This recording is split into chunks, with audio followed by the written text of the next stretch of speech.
Hola estudiantes, considerando lo que he hecho ya en situaciones anteriores, les paso a explicar un poquito sobre la guía número 6 de Historia de Primero Medio, que tiene que ver con la formación republicana de Chile. ¿Ya? En esta guía se habla, bueno, primero recordamos lo que es el liberalismo, ¿cierto? Que ya hemos venido tratando en varias guías anteriores, algunas de las características políticas, económicas y sociales del liberalismo, y que vamos a utilizar en esta guía. Esta guía se evoca principalmente en lo que fue la independencia de Chile y principalmente en qué pasó después de la independencia de Chile. ¿Ya? ¿Qué es importante tener en consideración? En primer lugar, la independencia de Chile se suele asociar entre 1810 y 1818, ¿ya? No fue un día, no fue un mes, estamos hablando de años, ¿ya? Y que enfrentó a los realistas, que son aquellos españoles, ¿cierto? Que protegían a la corona española, el dominio español en Chile, y los patriotas, que eran criollos, es decir, españoles nacidos en Chile, que deseaban separarse de las obligaciones con España y la monarquía. Hay varias causas ya de esto que se debieron tratar en años como en octavo básico, por ejemplo, pero algunas de las principales, por ejemplo, eran que muchos criollos estaban descontentos con el sistema de manejo que tenían los gobernantes realistas. Solo podían gobernar en Chile españoles directos de la península ibérica, es decir, españoles que venían de España, ¿ya?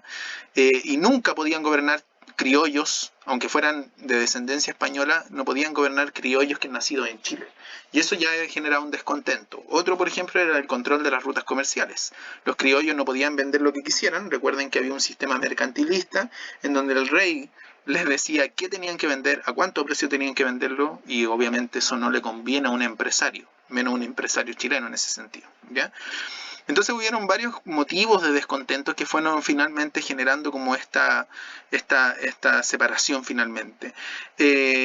Y la independencia comienza previamente tal en 1810 con la primera junta de gobierno, que en realidad es una junta, podríamos decir, de gobierno para tratar el tema de que el rey de España había sido arrestado por Napoleón. ¿Ya? Como había sido arrestado por Napoleón, que era un francés, ¿cierto? España no tenía rey. Y como España no tenía rey, las colonias tampoco tenían rey. Entonces los españoles, en la península ibérica, en España, decidieron crear juntas de gobierno en las distintas ciudades para gobernarse mientras el rey no estuviera, porque ellos no admitían el gobierno francés. Y las colonias, como no perdieron la oportunidad, dijeron, nosotros vamos a hacer lo mismo entonces mientras el rey esté arrestado, nosotros nos vamos a gobernar de manera momentánea. Por eso 1810 no es la independencia de Chile, porque de hecho, si ustedes leen la declaración de 1810 de la primera Junta de Gobierno, ahí le dicen, nosotros afirmamos nuestra lealtad al rey. Ya en ningún momento habla de separarse de la monarquía, pero sí dice que vamos a gobernarnos mientras el rey no esté. El tema es que después obviamente a los criollos les quedó gustando esto, y cuando el rey volvió de la cárcel, ¿cierto? Y volvió a gobernar, las colonias decidieron no volver a la monarquía, decidieron quedarse de manera independiente porque les gustó también ese tema. Algunos de los personajes más importantes de la independencia de Chile, los caudillos, como se les llama. ¿Por qué se llaman caudillos? Porque son políticos, pero a la vez son militares. Y eso, aunque pareciera obvio, no es común, ¿ya? Por ejemplo, hoy en la actualidad la mayoría de los políticos no necesariamente son militares a la vez, ¿ya? A excepción de que fueran dictadores, ¿ya? Pero los caudillos tenían esta característica, y algunos de los más importantes de esta época en Chile eran José Miguel Carrera, que está aquí, Bernardo Higgins, Ramón Freire, que no se muestra acá, pero también tuvo una importancia fundamental, Manuel Rodríguez y José de San Martín, el argentino que en el fondo fue, podríamos decir, incluso el real libertador de Chile, ya porque él vino con el ejército libertador de Argentina a generar lo que sería la independencia de Chile, junto con Bernardo Higgins. Gracias a la intervención del Ejército Libertador, en 1818 se considera oficialmente la independencia de nuestro país de España, ¿ya? Y Bernardo Higgins es el que asume como primer gobernante. Primero se le ofreció a San Martín, el argentino, ser gobernante de Chile, pero él lo rechazó porque él quería ir a liberar Perú, ¿ya? Y Bernardo Higgins finalmente asumiría hasta su abdicación en 1823, ¿ya? Porque los mismos políticos chilenos que habían ayudado a Higgins al finalmente lo fueron traicionando un poco. ¿Qué pasó después de la independencia? Y esto es lo que nos importa. Piensen en lo siguiente, piensen que Chile era un país nuevo ¿ya? Porque todas las instituciones, toda la organización, todo el sistema económico había sido dado por España. Y España se fue y nos quitó todo eso. Y nosotros no teníamos ninguna experiencia política de cómo gobernarnos o cómo organizarnos. Por lo tanto, ¿cuál era uno de los problemas más difíciles que tenía que afrontar Chile? Ser un país. ¿Ya? ¿Qué gobierno íbamos a tener? ¿Iba a haber participación política? ¿Cómo vamos a superar la crisis económica? Porque evidentemente después de una guerra tan larga, los cultivos se pierden, la economía se destrozan, etc. ¿Ya? ¿Qué hacer con los territorios del sur que no se conocían? Porque piensen que Chile en ese momento no era como hoy en día.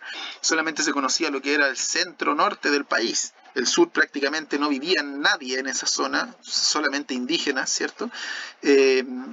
Y por lo tanto no había dominio o presencia chilena de la política chilena en ese lugar.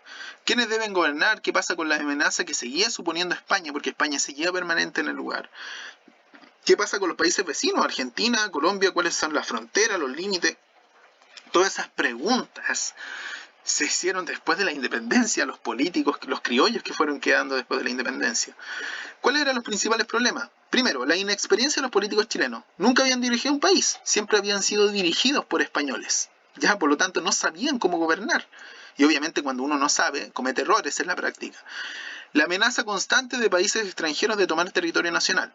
¿Ya? Como todo el territorio chileno no estaba dominado, fácilmente podía llegar a otro país, ¿cierto? Y poner una bandera tal vez en el sur de Chile y decir, este es territorio francés, o este es territorio argentino, o este es territorio, qué sé yo, inglés. Y eso iba a ser un problema muy, muy grave y que iba a asustar mucho a estos primeros políticos de la época.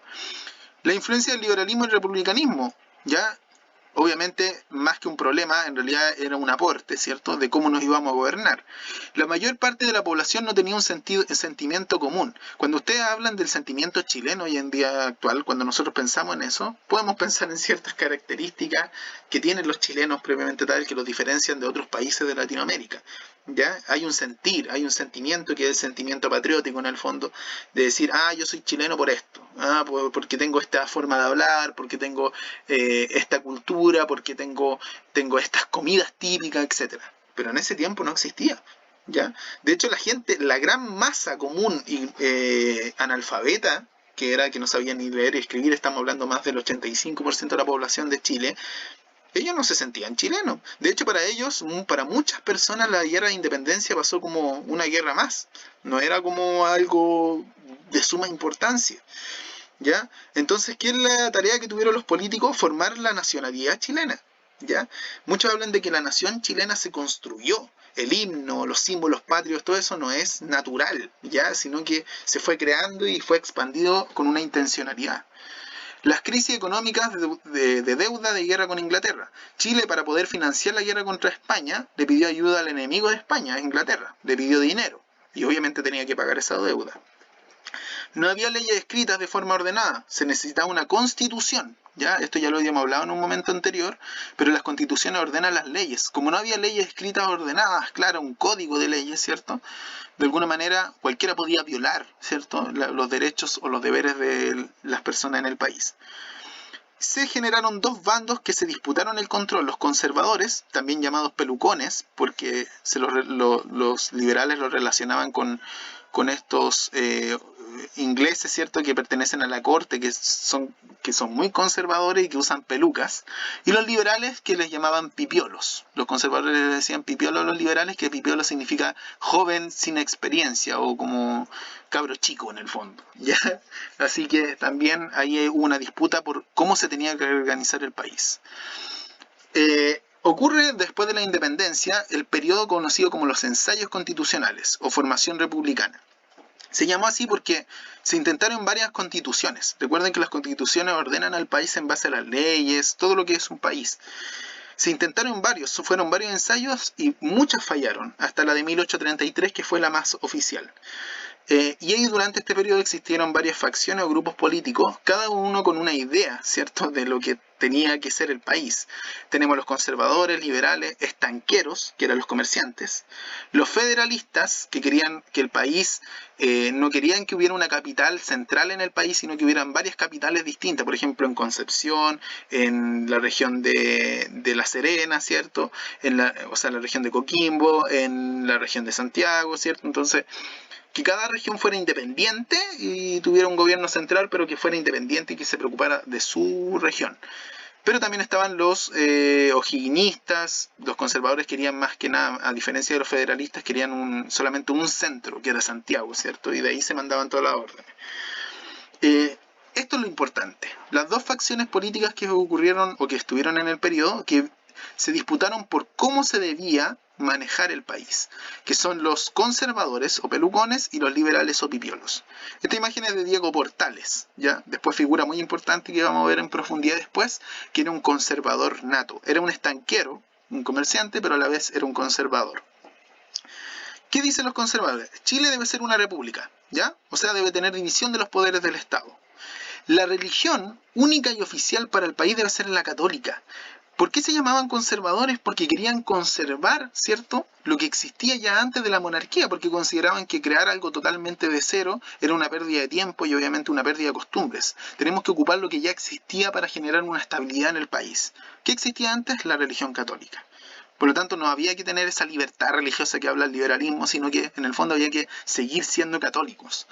Se deben conservar las buenas costumbres y la cultura colonial.